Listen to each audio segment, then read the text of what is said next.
No, but the thing is, well, obviously, we do need to give City credit for the way they play football, all that stuff. But they weren't at it yesterday. They were there for the taking in that first half. We could have, if we got into the game, the crowd got up. You never know what we've done it before. We did it last year. We can, in the big game, sometimes you can turn it around. But in that second half, we just had nothing. I mean, he took Amrabat off. He was on a booking, left a bit of a defensive hole in there. I said it, didn't I, yesterday? But I know people are not going to like this. Some people may agree. I probably will get slated for this. But so when we was getting Ten Hag in, well, it was rumoured like Poch, Ten Hag, whatever, right? I was probably the biggest admirer of Ten Hag, and I was like, we need to get this guy in more than Poch and all that. I think you was more for Poch, weren't you, at the time? Mm-hmm. They're both doing shit at the minute, but yeah, I was all for Ten Hag, right? And all up until about 2 weeks ago, I think the Copenhagen game and this game, I was like, do you know what? He's doing the right thing. He's left Sancho out. Sancho's being a little baby, saying he's got favouritism, all that. Shut up, get on with your game, right? But these last 2 games, I'm like, it looks like the manager. At every single game, I'm like, oh, it's the players. He's not putting a graft in there. He's not doing what he's asking him to do. But he comes out and says the game plan was executed fine. I'm happy and all this stuff. If you're coming out and saying that, I'm not sticking up for you anymore. I don't know how to take it, because if he's quite happy to exile players, which I've not got an issue with, we've discussed this before on the podcast, he's either got to be delusional, or I don't see what's wrong with him coming out and saying that was a big game, it means a lot to the fans, and there's parts of that performance were a disgrace. Because they were. Yeah, they were he hasn't said anything and like that. He clearly doesn't want to throw the complete team under the bus, but he's quite happy to do it with certain individuals. And to be fair, obviously, I don't condone like Sancho's behaviour, but I'm actually starting to believe that Ten Hag does have favourites. He's not dropping Rashford when he should be. He's not dropping people like Bruno when I think he should probably drop Bruno as well. I think the difficulty with Bruno is he's your captain. It was similar talk when Maguire was captain. You don't really have a vice captain. It's another good talking point, actually, that we'll get onto at the end of this. Yeah, did you see, just before we get onto that, did you see, obviously, Fabrizio today uploaded a quote, and it was like from Ten Hag, wasn't it? And he was saying about like the style, and obviously that's the big talking point. No one knows what style of play United are trying to play. Yeah. And in this like big quote or whatever, it's basically just, I don't know how it's saying to you, but it's saying to me that he doesn't know what style he wants to play. He's not painted himself in a good light with that statement. Shall I just read it out just for clarification? Yeah, because a lot of people probably haven't seen it. So I don't know when it was from, but Fabrizio's released it today. So it's in quotes saying, "We'll never play Ajax football." But to me, like, you get a Ten Hag in, you're, as a football club, aren't you wanting that style of football at your club that you hired him? In my opinion, you look at some other things in how they deal with certain situations and how they bring players through and man-to-man management, but you look at what a job they've done and you want them to implement something similar. Yeah, surely. Surely that's why you look to go get them. You don't bring a manager in to then play how you want to play. You want to play how the manager wants to play. You're the one that's hired them, yeah, because they're a match for what you want. Yeah. So I just found it a bit bizarre. And then he goes on to, like, obviously, Ten Hag explains his vision and style and also tactics when asked about Ajax football at Man United. So he says, "Never. We will never play the football because those players were different. This is not why I came here. We are playing different football than I showed at Ajax because I have to. And I can't play the same way." That little bit there is basically saying he doesn't have the players that he wants to play his football. It certainly seems like that. Yeah. But then it goes on to say, "The players decide how you play. Ajax also has a very typical and characteristic style of play. With Man United, I will always show different football. I did so last year. We play much more direct football here because I have the players for that at United." So that's saying two things. One, I have no idea what style of play to play.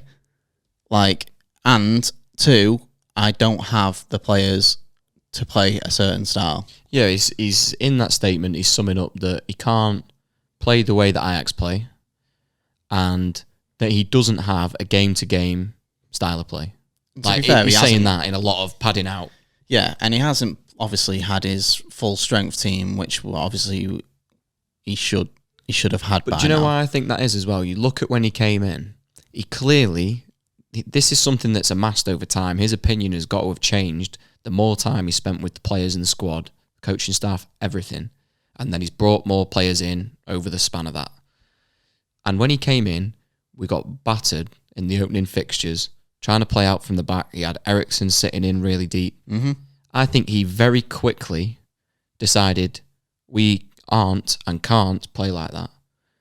I don't necessarily think that's the right thing to do.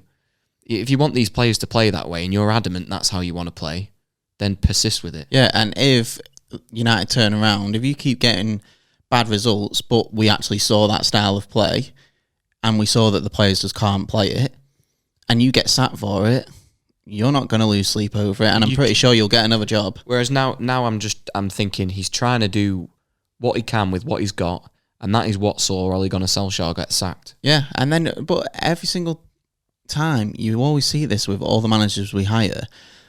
They do all right the first year, then second year it's not so well, third year it's even worse, so God knows what's going to happen.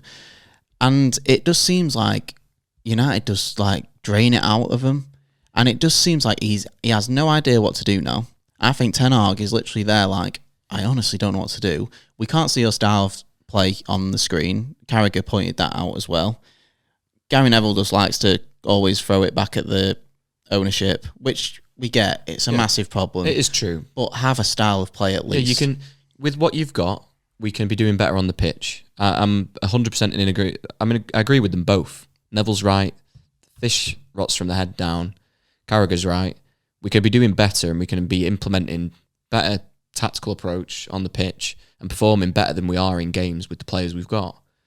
But nobody knows the answer to this question because we've had all these managers now, we've had all these players, and it never really changes. You get little patches of form, which I think it is form. I think we get a run of games, they get a bit of confidence, they'll fly through a number of matches. It happened last season. We had that nice spell where we'd played Barcelona home and away. We played well. We knocked them out the Europa League. We beat Newcastle in the cup final. We'd beat Liverpool at home. We beat City at home. Even towards the end of last season, though, we didn't even see a start. It was tailing off then. The form, that's what I mean. We had a good run of form. The confidence was high. Players were performing. And then we'd never actually gone back up from that dip. No. And I don't know the answer to it. If I knew the answer to it, I'd be quite a rich man because I don't think anybody knows the answer to it. No. Aside from the fact it's a very long procedure. But I can't believe on the pitch we can't get more out of what we've got.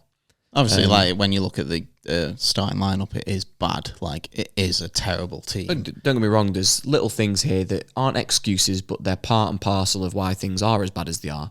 The players that we're missing for a start, it's not helping things. It's not an excuse, but it's just a reason as to why, if all of our players are fit, not suspended, not injured, which is not, it's a perfect world. It doesn't happen for you all season. That's why I'm not really letting this be an excuse. But your lineup yesterday is completely different. Yeah. And you've probably been playing with those. We haven't had some of our key players in the spine of that team consistently start games. And then you've got Bruno Fernandes playing as captain. He's playing a range of positions, which isn't helping. You need that stability there. Another thing, what Roy Keane said, didn't he? He says, I'll take the captaincy off Bruno straight away, so I think tomorrow. This is a big talking point now, I think. Yeah. We'll see a lot on this week, I think. Yeah. So, like, obviously, we heard him say that and after the game, but he never said who to give it to because is there anyone in that dressing room? Well, this is what I would say is if you look at the squad, the immediate 11, the squad really, because every player plays at the minute, they're getting rotated like crazy. There's not many long-serving players at the club, and there certainly isn't many that are captain material. I'll actually tell you now, I think there are 0 that are captain material. Yeah, I don't think there's not one. None. I think Bruno gets the captaincy because he's one of the best players. He's always available, and he'll get stuck in. And Maguire got has been stripped there a of little it while. because he's never playing. Yeah, I think they couldn't have the captain of Manchester United not playing and your vice captain is being your captain all the time. Because otherwise, Maguire's probably one of the closer players they've got to it, but realistically, I don't think he's got a long-term future at the club anymore. Who knows? I'd like for that to change. I'd love him to turn the form around. Can't see it personally in the long term. I think he's still on Erik Ten Hag's radar to be gone. So, all good and well saying strip Bruno Fernandes of the captaincy. One, what does that do to his confidence? One of our best players. I know he's not performing the best at the moment anyway, but that isn't doing us any good. No. So I think that's very overreactionary because we've got no candidate in to replace him. It would have been interesting for one of the panel should have just said, who would you give it to then? It would have been interesting because I guarantee you Roy wouldn't have picked anyone. Well, you can't. There's not... Even if you said someone like Lisandro Martinez, not fit, can't play. Varane had a big career, not a captain for me. Casemiro. Varane's probably gone next season anyway. Yeah, he's always injured. Casemiro. He's so new to the dressing room. Even as an experienced player, he's had a load of bans since he's joined. I'm not saying that you can't do that. Roy Keane used to get sent off all the time. But you can't just go giving the captaincy to one of these brand new players that's been there 18 months. But then you say like someone like Shaw. But then people just slate Shaw. He'll have one bad game. He's like, oh, he's not leading by example. I don't think he's a captain. No, he's not. Rashford certainly isn't a captain. You have to have a certain personality for it. Even someone like Scott McTominay, who's been through the ranks and been at the club for years and years, you'd say those are your most eligible candidates. But you've got people saying that he shouldn't be playing. Yeah, he's not so playing how can he be captain? week in, week out. Yeah. So there's really... Their easiest get out for this, the only person they could give it to, and he's not a captain, would have been if David De Gea was still at the club. That's who they'd give it to, just because he's been there for all... So that's how they've done it for years. Ever since Rooney left, the captaincy just went to the longest-serving players. Yeah. You had it, Antonio Valencia was being captain. They gave it to Chris Smalling. They gave it to Ashley Young. It was just all players that had been there a long time. It stinks. I understand the take. People are saying he's not captain material. Maybe he's not. But there's no solution, so it's what you're supposed to do. Yeah. There's one thing I pointed out to you as well before we started this is I'm really confused because about 12 months ago, maybe even 6 months ago, Gary Neville, Carragher, all the Sky Sports punditry, BT, even whatever, they was all saying United need to give Ten Hag the responsibility, bringing his own players in, establishing his own style of play, all this stuff, right?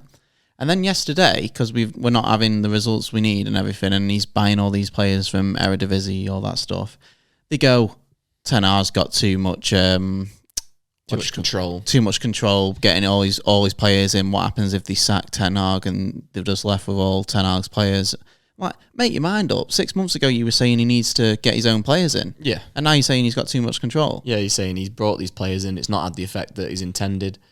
I'm still very frustrated because I don't feel like I've even seen a team yet, 10 games into this season now, where we've had the new signings involved, all of them, starting the game with our strongest 11. Not once. No.